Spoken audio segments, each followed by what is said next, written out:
물 치료의 핵심이다. 갈증을 몰라 고통받는 모든 이들에게 변명 길리지. 만성 탈수를 이해하게 되면 천식, 알레르기, 고혈압, 당뇨, 변비, 위궤양, 편두통, 류마티스, 요통, 뇌졸중 등 모든 문제의 원인과 치료가 분명해질 것이다. 모든 치료가 분명해질 것이다. 자, 13번째 단락에 건강의 핵심 요소인 미네랄에 대해서 일부 미네랄은 장의 점액을 뚫고 흡수되기에 앞서 위의 산성적인 환경을 통과해야만 한다. 그것은 아연, 마그네슘, 망간, 셀레늄, 철분, 구리, 크롬, 몰리브덴 등을 말한다. 내 소견에 따라 각 요소의 인체에 대한 중요도 순서대로 열거한 것이다. 몸에 가장 많은 양이 필요한 미네랄 요소들은 나트륨, 칼륨, 칼슘, 마그네슘 등이다. 나트륨은 세포 주변의 외부의 산소적인 요구와 액체 환경의 균형을 향상시키게 되는데 이는 뇌의 기능을 위해 절대적으로 중요하다. 몸이 지나치게 소화된 나머지 염분이 다시 대체되지 않은 상태에서 몸 밖으로 배출될 경우에는 뇌세포가 서서히 부어오르게 된다. 그 결과 뇌 손상으로 시달리다가 죽게 될 수도 있다. 이런 일은 규칙적으로 운동하는 사람들 사이에서 이따금씩 일어나곤 한다. 땀을 많이 흘려서 염분을 소실한 상태에서 계속 물만 마시고 소실된 염분을 보충하지 않아 생기는 일이다. 여러 차례 반복했듯이 소금은 우리 몸에 해롭지 않다. 소금은 혈압을 상승시키지 않는다. 일반적으로 다른 미네랄들이 부족할 경우에 물은 세포 내에 수용된 체에 그대로 있게 되며 그로 인해서 혈압이 상승하는 것이다. 사실 다른 미네랄들과 함께 작용할 경우에 소금은 혈압을 정상 수준보다 낮추어준다. 칼륨, 칼슘, 마그네슘, 아연 등은 세포 내부의 물 수준을 조절하는 주요 미네랄이다. 이러한 요소들은 세포 내부의 삼투 균형과 정연한 작업 질서를 유지시켜야 한다. 이들은 나트륨과 더불어 혈압이 정상 범위를 유지할 수 있도록 작용한다. 소금이 나쁘지 않다. 소금은 다른 미네랄들과 합성할 때는 혈압을 낮춰준다. 그 말이죠. 하루 하나의 비타민 보충제는 이제 하루에 필요한 나트륨, 칼슘, 칼륨을 제외한 필수 미네랄을 제공해주는 편리한 수단이 되었다. 나머지 주요 미네랄들은 우리가 먹는 다양한 음식을 통해서 충분히 섭취될 수 있다.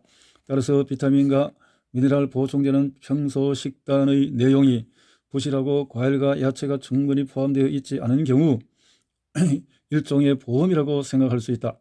독성을 가진 미네랄 요소로는 수은, 납, 알루미늄, 비소, 카드뮴, 또한 대량일 경우의 철분 등이 있다. 이러한 미네랄의 섭취는 피해야 한다. 이들은 위의 산도가 정상보다 낮을 경우에 몸속에 보다 잘 흡수된다.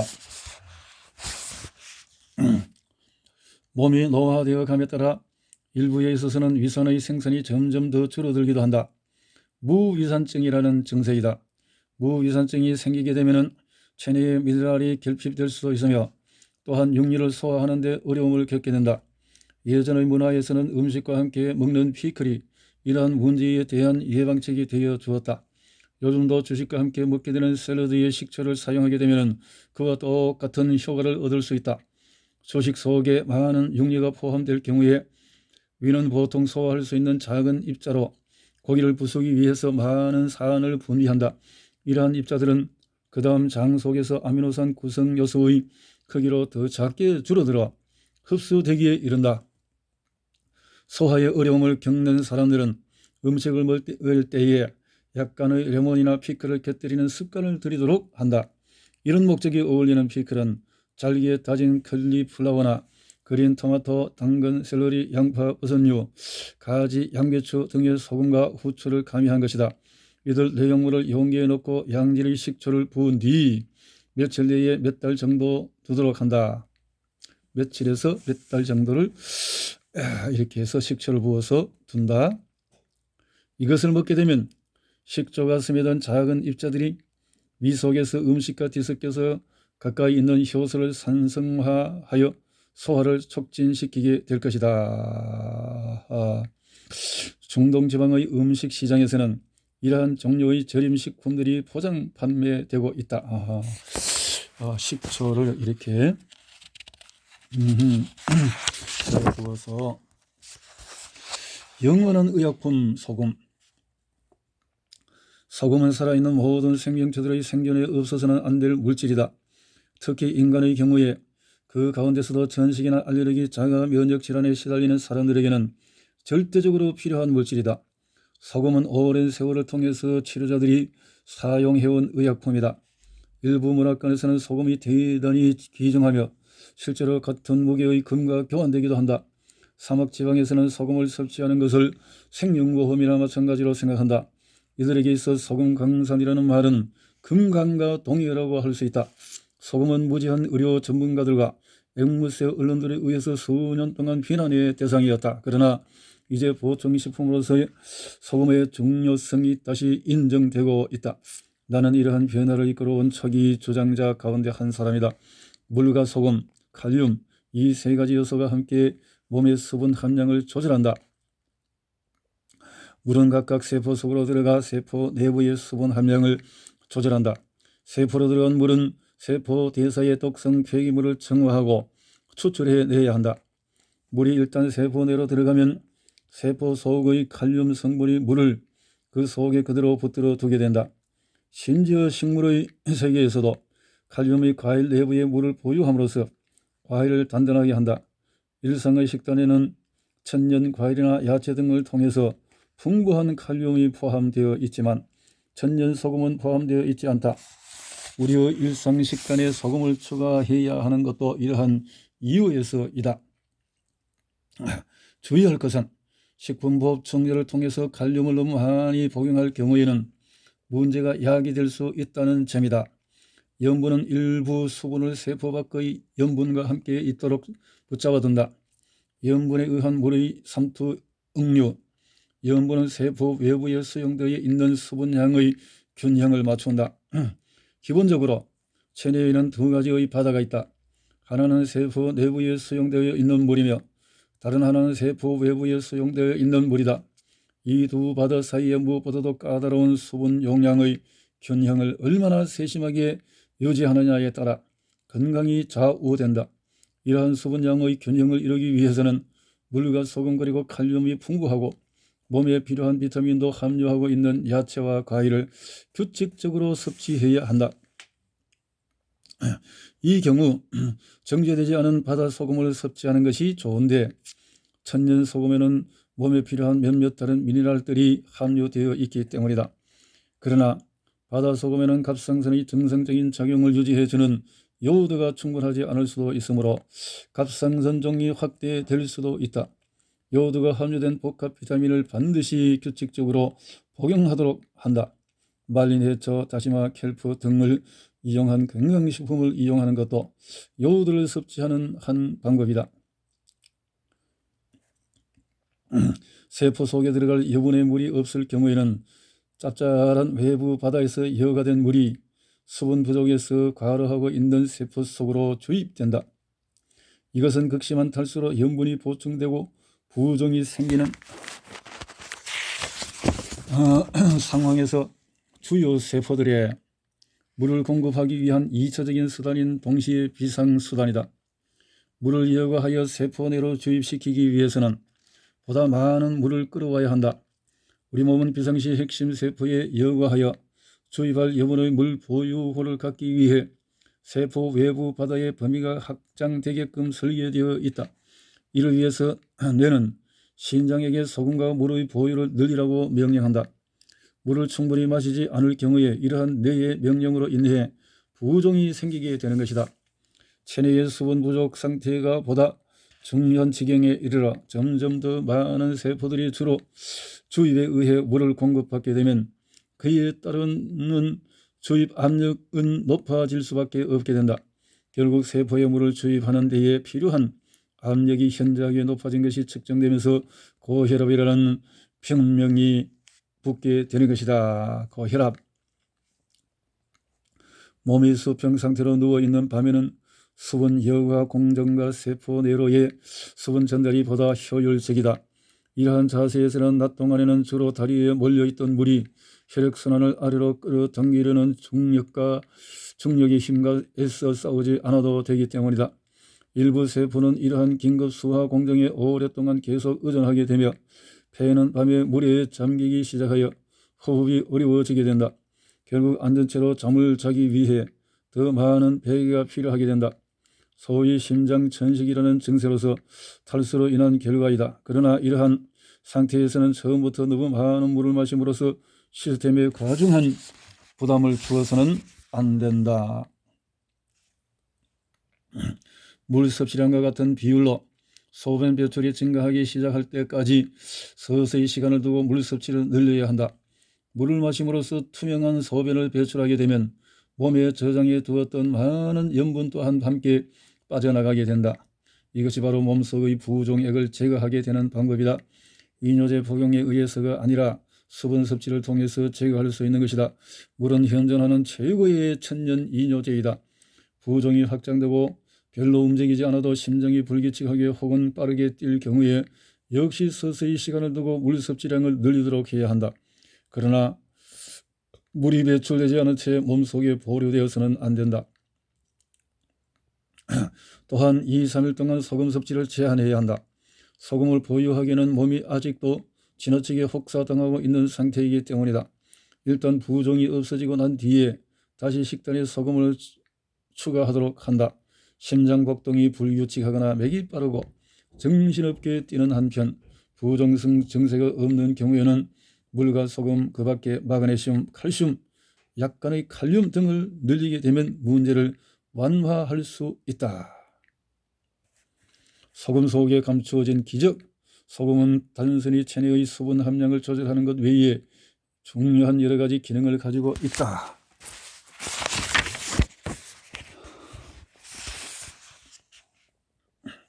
소금은 강력한 천연 항히스타민제로서 천식을 완화시키는 데 사용될 수 있다. 한두 잔의 물을 마신 뒤에 혀 위에 소금을 올려 두도록 한다. 소금은 아무런 독성도 없이 흡입기에 같은 효과를 낸다. 소금을 혀에 얹기에 앞서 반드시 한두 잔의 물부터 마셔야 한다. 소금을 이런 식으로 사용하는 것은 단지 비상시를 위한 것이다. 평상시에 음식에 넣어 섭취하거나 물속에 넣어 마시도록 한다. 소금은 몸을 위한 강력한 스트레스 저항 요소이다. 소금은 세포 내의 특히 뇌세포 내의 과도한 산을 추출해낸다. 알츠하이머 병을 면하고자 한다면 소금 섭취를 제한해서는 안 되며 이뇨제의 장기 복용을 삼가야 한다. 소금은 신장의 오줌을 통해 과도한 산을 씻어내는 데 있어서 핵심적인 역할을 한다. 체내의 염분이 부족할 경우에 몸은 점점 산성화될 것이다. 소금은 정서장애나 반사장애의 치료에 반드시 필요한 요소이다. 우울증 치료에 사용되는 리튬은 소금의 대체 물질이다. 소금은 뇌 속의 세로토닌과 멜라토닌 수준을 보존하는 데 꼭 필요하다. 물과 소금이 천년의 항산화 임무를 수행하며 몸속의 독성 폐기물을 밖으로 내보낼 경우 트립토판이나 티로신의 필수 아미노산이 화학적인 항산화제로 희생당하지 않아도 된다. 몸이 충분히 수화되어 있으면 트립토판은 뇌 조직 속으로 들어가 저장되며 그곳에서 세로토닌과 멜라토닌, 트립타민 등 필수적인 항우울 신경 전달 물질의 제조에 사용된다. 소금은 암의 예방과 치료에도 반드시 필요하다는 것이 나의 견해이다. 암세포는 산소에 의해서 죽는다. 암세포는 무기성 유기체로서 산소가 희박한 환경에서 살아야 한다. 그러나 몸이 충분히 수화되어 있고 소금이 몸속의 모든 부분에 이르도록 혈액의 순환 용량을 확대시킬 경우에 그에 자극된 혈액 속의 활동적인 면역세포들과 산소가 암 조직에까지 닿게 되어 그것을 파괴할 것이다. 앞서 설명한 바 있듯이 탈수, 물과 소금의 부족은 우리 몸의 면역체계와 질병에 맞서는 면역세포를 억제한다. 소금은 근육의 긴장 상태와 강도를 유지하기 위해 반드시 필요하다. 방광의 통제력이 부족하여 본의 아닌 요실금이 생기는 것도 염분 섭취가 적은 데에 따르는 결과일 수 있다. 60대의 도틀리 레이드 씨가 보내온 다음의 편지는 많은 것을 말해준다. 그녀는 계속해서 요실금은 물론 무릎에 생긴 문제를 극복하는 데에 소금이 어떠한 도움이 되었는지를 밝히고 있다. 나는 수백만 미국의 이뇨제를 복용 중일지 모르는 노인들과 함께 이 반가운 소식을 나누고자 그녀의 편지를 싣기로 했다. 끊임없이 속옷을 적시게 되는 남모르는 고민을 적당한 염분 섭취를 통해 해결할 수도 있을 것이기 때문이다.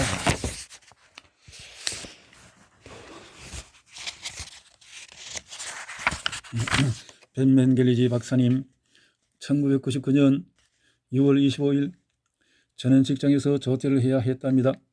무릎의 통증이 견딜 수 없게 심해졌기 때문이지요. 몇 년 전에 지압을 받다가 당한 부상인데 다시 타박상을 입은 적이 있었어요. 너무 아파 그럴 수가 없어 저는 자주 침대에 누워 지내고 있었습니다. 저는 박사님의 책과 테이프를 샀습니다. 당신의 몸은 물을 원하고 있다. 1999년 7월 3일경 저는 동네 주변을 걷기로 결심했죠. 그 다음날 저는 그 일을 해냈습니다. 교회까지 한참을 걸을 수 있었던 거예요. 7월 5일에는 7시간 동안 차를 탔고 도중에 겨우 2번만 휴게실에 들르느라 썼을 뿐이었습니다. 저는 방광임 없이 약해서 필요하다 싶으면 아예 여벌 옷을 가지고 다닐 정도였답니다. 그런 제가 옷에 단 한 방울의 소변도 적시지 않은 채 도착했을 뿐 아니라 난생 처음으로 피곤함도 느끼지 않았으며 심지어 잠자리에 들기 전에 산책까지도 했습니다. 저는 몹시 마른 데다가 먹지 못하는 음식들도 많았답니다. 그런데 갑자기 몇 년 동안 먹지 못했던 음식들을 먹게 되었습니다. 복숭아며 멜론, 수박, 토마토, 파인애플에다가 심지어 사탕까지도요.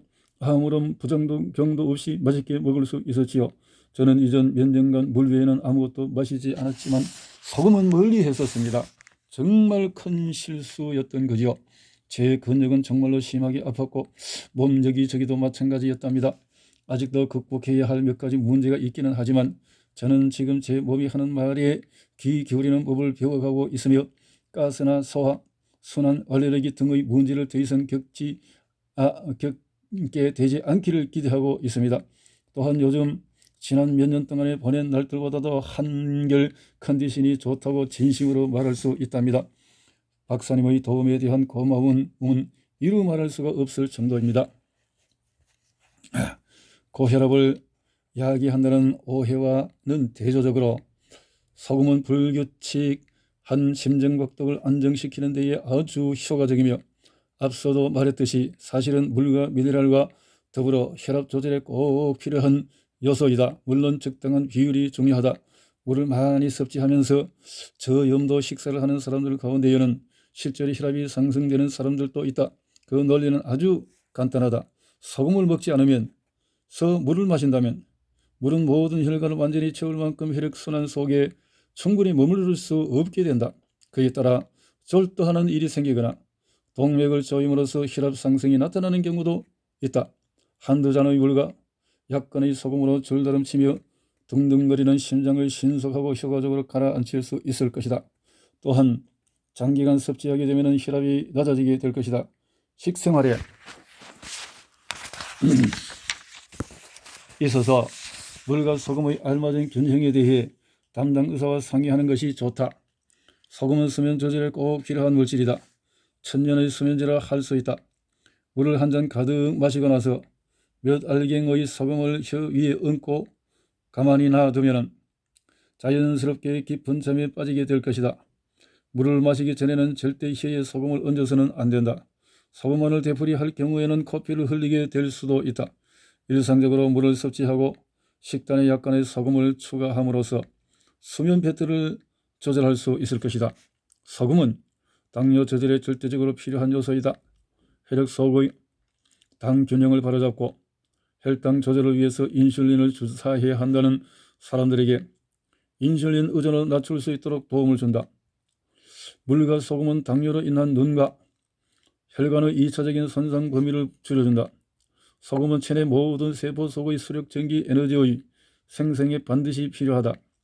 세포가 에너지를 필요로 하는 곳에서의 지역 전력 생산에 소금이 사용되기 때문이다.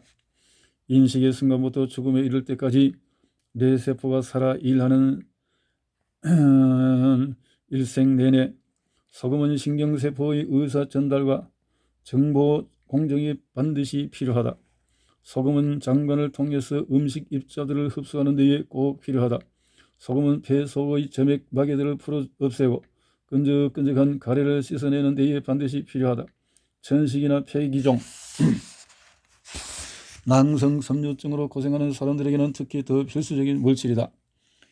혀 위에 소금을 얹게 되면 마른 기침이 계속되는 것을 막을 수 있다. 소금은 염증성 점액이나 비강이나 구강과 같은 공등의 막힘을 깨끗이 뚫어 없애는 데 꼭 필요한 요소이다. 소금은 통풍이나 통풍성 관절염의 예방에 도움이 될 수 있다. 소금은 근육 경련 예방에 반드시 필요하다. 소금은 수면 중에 침이 입말을 밖으로 흐를 정도로 과다 생산되지 않도록 예방하는 데에 중요한 역할을 한다. 침을 끊임없이 닦아내야 한다면 소금이 부족하다는 신호이다. 골다공증은 체내의 수분과 염분 부족으로 있는 결과일 수 있다. 소금은 뼈 형성의 구조를 이루는 데 절대적으로 중요한 요소이다. 소금은 자신감과 자신에 대한 긍정적인 이미지를 유지하도록 도와준다. 이들 심리적인 요소들은 세로토닌과 멜라토닌에 의해서 조절되는 개인적인 성격의 산물이다. 소금은 성욕을 유지하는 데 도움을 준다. 소금은 이중턱을 줄이는 데도 도움이 될 수 있다. 몸이 소금이 부족하다는 것은 몸의 수분이 확실히 부족하는 것을 의미한다. 침샘은 소금 부족을 감지하고 어쩔 수 없이 침을 더 많이 생산하게 된다. 씹고 삼키는 작용을 원활하게 해야 할 뿐만 아니라 위가 음식을 분해하는 데에 필요로 하는 물을 공급해야 하기 때문이다. 침샘으로 가는 순환이 증가되고 혈관은 침샘에게 침 생산을 위해 물을 더 많이 공급하기 위해 누출되게 된다. 이러한 누출은 침샘 이외의 부분까지 번지면서 턱과 뺨의 피하와 목 속으로 그 부피를 증가시키게 되는 것이다. 소금은 다리와 허벅지와 하지 정맥류를 예방하는 데 도움이 될 수 있다. 소금은 몸에 필요한 약 80가지 미네랄 요소를 함유하고 있다. 이들 미네랄 가운데 일부는 미량 요소이다. 시중에 판매되고 있는 다른 유형의 소금보다는 정제되지 않은 천연바다 소금을 선택하는 것이 좋다. 슈퍼마켓에서 구입하는 일반 식탁염은 천연 소금에 포함된 성분들이 모두 제거된 것이며 가루가 뭉치는 것을 방지하기 위해 알루미늄 규산염 등의 첨가물이 들어있는 경우도 있다. 알루미늄은 우리 몸의 신경계에 아주 해로운 요소이다. 알츠하이머 병의 주요 원인이 가운데 하나로 연루되어 있다. 단 바다 소금에는 요오드가 풍부하지 않으므로 영양 보충제를 통해 섭취하는 것이 좋다. 소금이 천식에 좋은 것만큼이나 그와는 대조적으로 과다한 칼륨은 천식에 해롭다. 오렌지 주스나 바나나 칼륨이 다량 함유된 스포츠 음료 등을 과다 섭취하게 되면 천식 발작을 촉진하게 될 수도 있다. 특히 운동 전에 그러한 음료나 바나나들을 너무 많이 먹을 경우에는 그 가능성이 더 높아지게 된다. 칼륨 과다는 운동으로 인한 천식 발작을 야기하기도 한다. 이러한 일을 예방하기 위해서 운동 전에 약간의 소금을 섭취하게 되면 공기 교환을 위해서 폐의 용량이 늘어나게 될 것이다. 또한 이렇게 함으로써 땀이 과다하게 배출되는 일도 줄일 수 있을 것이다. 오렌지 주스에 약간의 소금을 첨가할 경우에 샘프 안쪽에서 필요한 수분량을 유지하는 데 있어서 나트륨과 칼륨의 활동 균형을 맞추는 좋은 방법이 된다. 일부 문화권에서는 멜론이나 그 밖의 과일에 소금을 곁들임으로써 단맛을 더 강하게 하기도 한다. 사실 이러한 과일에는 주로 칼륨이 함유되어 있다. 따라서 먹기 전에 소금을 뿌리게 되면 나트륨과 칼륨의 섭취 균형이 제대로 이루어질 것이다. 그 외의 주스를 마실 경우에도 똑같은 이론이 성립된다. 어느 날 본의 아니게 자신의 아들에게 해를 입혔다고 하면서 한 독자가 전화를 걸어왔다.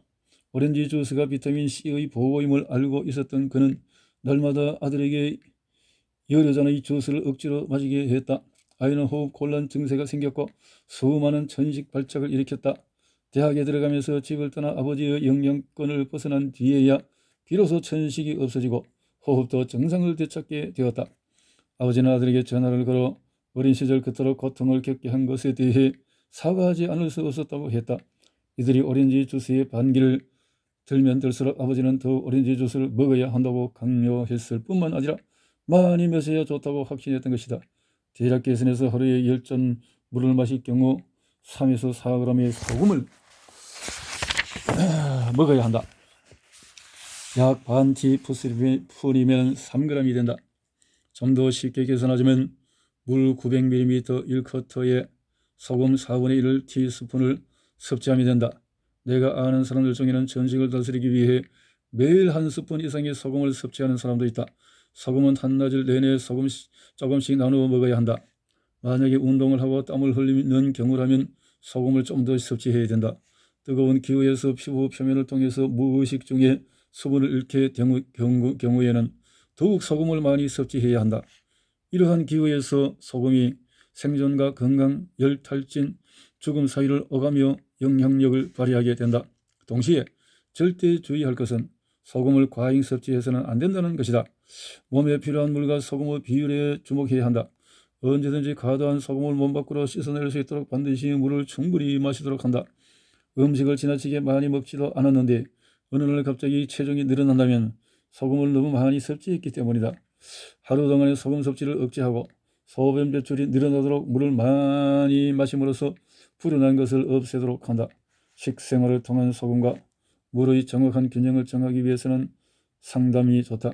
내가 말하는 방법에 따라 물을 마시기 시작한다면 날마다 하루 하나의 비타민 복용을 통해서도 역시 혜택을 얻게 될 것이다. 특히 운동을 하지 않거나 과일과 야채를 넉넉히 먹지 않는 경우에는 더욱 그러하다.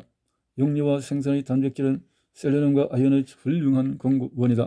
만약에 스트레스를 받는 상황이라면 그 상황이 종결될 때까지는 비타민제를 통해서 섭취할 수 있는 것 외에도 식단에 비타민 B6와 아연을 추가하는 것이 좋다.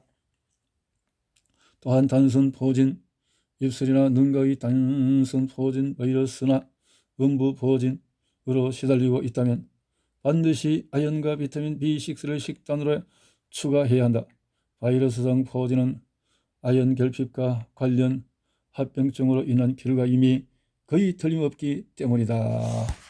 그래서 아연이 들어가고 또 초유가 들어가고 이런 것들이 면역에 큰 도움이 되는 것을 우리가 제품 재료에서도 볼 수 있습니다.